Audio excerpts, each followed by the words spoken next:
Dr. Saleh, and I'm here with a story that is so gripping, where the treachery of a son shocks us all to the core. For those who are new out here, I post videos on crime and other interesting social issues, and I try to bring you a story twice a week. Guys, this is a story with graphic details of a murder that shook the US in 2003. Viewer discretion is strongly recommended. Thank you. Let's get into this right away.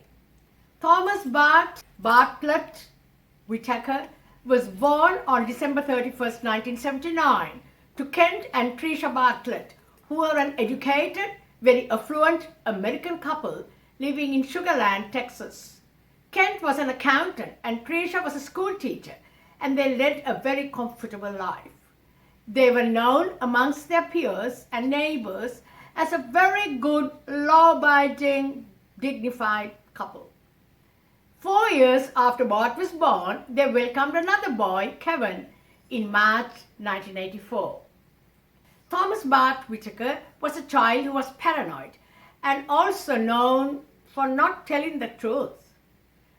He attended Clements High School and had to leave as a result of a series of events that showed antisocial nature. He was evaluated by a psychologist who stated that Thomas Bart was experiencing the clinical symptoms of a delusional paranoid disorder. This is supposed to be a severe mental illness called psychosis, in which a person cannot tell what is real from what is imagined. Thomas, as he was growing up, was feeling more and more angry and hatred towards his family. However, the family did not know that he hated his dad, his mom, and his brother. A 2009 psychological evaluation of Whitaker noted that after high school, he was given more of the unearned trappings of wealth, while his thoughts became even more disorganized. His parents bought him lavish gifts. Everyone who knew this family said Kent and Tricia were very good parents and good citizens, but older son Thomas just hated everything his family stood for. His wealthy parents had bought him several luxury vehicles and paid for his tuition at Baylor University and Sam Houston State University. They also bought him a lakeside townhouse in Texas and many other expensive gifts. Wow! However, Thomas's hatred of the family was growing, and he fancied having all three members of his family, his dad, his mom, and his brother, killed. In 2001, 22-year-old Thomas Bart Whitaker recruited some would-be killers in an attempt to have his family shot to death. Now guys, Thomas Bart Whitaker also had access to a US $80,000 trust fund from his grandparents. Thomas was not focused on education at all. He wasn't studying. He had dropped out of university but pretended to his parents that he was attending university. On December 10, 2003, Thomas Bart Whitaker announced to his family that he had finished his final exams at Sam Houston State University and would be graduating. To honor his achievement, his proud parents presented him with a very expensive Rolex watch. That night, the family went to a popular Cajun restaurant to celebrate. Cajun cuisine involves vegetables, rice and fish, and meats cooked with loads of spices, seasoning, and is very popular in the States and in Canada. It's supposed to be American-Indian mix of food.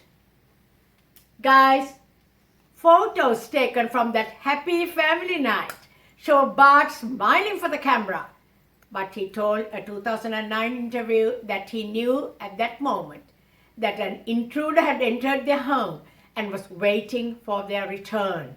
If everything went according to his plan, his brother, his mother, and his father would all be dead within minutes.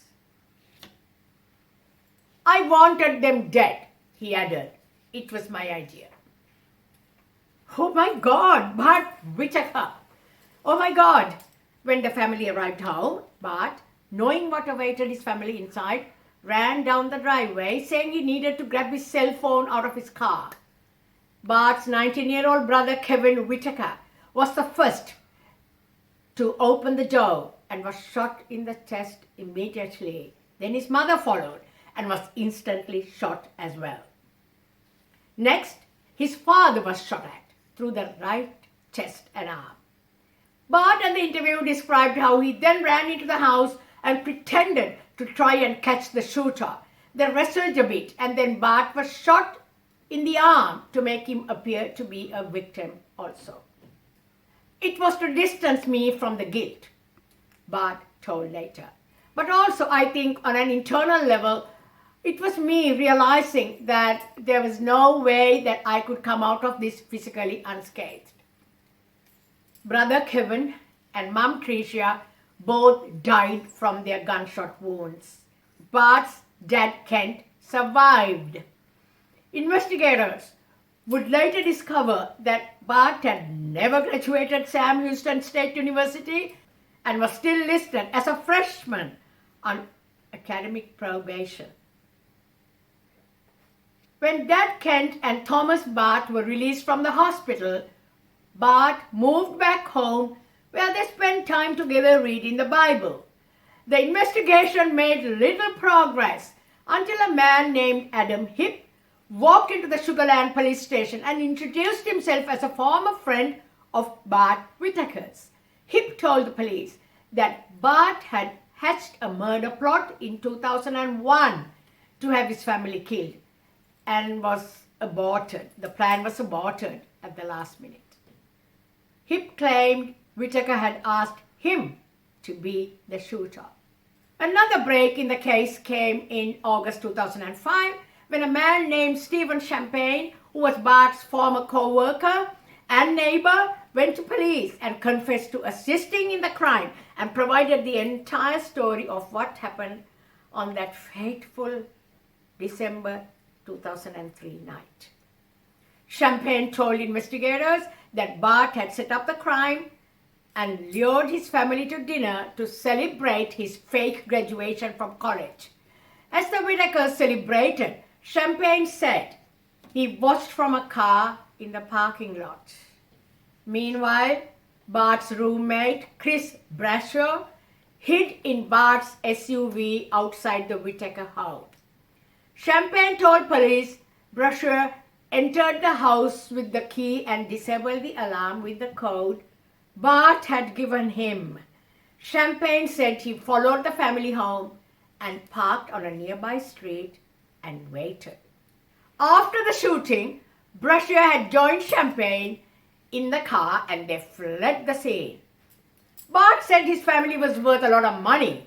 Champagne said, explaining Bart's motive. He said he would give us some money. I mean, millions of dollars. Champagne also told police that they had thrown a bag full of evidence off a bridge into a nearby lake. Police dive team later found a soggy duffel bag full of decomposing evidence. Though the bag had spent 2 years at the bottom of the lake, detectives were able to obtain a DNA profile of Brasher on the mouth of a water bottle. The bag also contained Bart Whitaker's cell phone. In March 2007, a jury convicted Bart Whitaker of the attempt on his father's life, the capital murder of his mother and his younger brother, and he was sentenced to death. The shooter, Brasher, received life in prison without parole. The getaway driver, Champagne, was sentenced to 15 years for his role in the plot. Whitaker claimed that a mental disorder he suffered from, exacerbated by drug abuse, caused him to want his family eliminated. I must add here, guys, that Bart Whitaker fled to Mexico in the summer of 2004, following a tip-off that he would be arrested for the murders. He lived there for over a year under the false name of Rudy Rio. On September 15, 2005, a capital murder warrant was issued against Whitaker. Cooperating with US authorities, the Mexican police arrested Whitaker and handed him over to US authorities.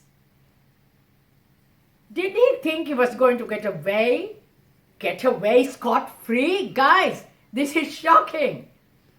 Guys, this is where most cases end, but not this one. Since the day his son was convicted, to the shock of a lot of people, Dad Kent Whitaker has fought to save Thomas Bart from being executed. Kent, now remarried, made one last plea to the Texas Board of Pardons and Parole in February 2018. We are not asking them to forgive him and let him go. I just want them to let him live. Kent's words. The day was set for the execution of Bart for hiring a hitman to murder his entire family. It was Thursday, 22nd of February 2018. Bart's dad's appeals were made to spare his son the death penalty. But the final decision had to come from the governor. And when execution day had arrived, there was still no word from the governor. So Kent went to see his son Bart for the last time. We touched hands through the glass and said our goodbyes. Kent said later, "Guys, think of this scene. Bart eats his last meal. He gets ready to be strapped to the gurney. With less than 40 minutes to go, the governor finally decides. Governor Abbott spares Bart's life.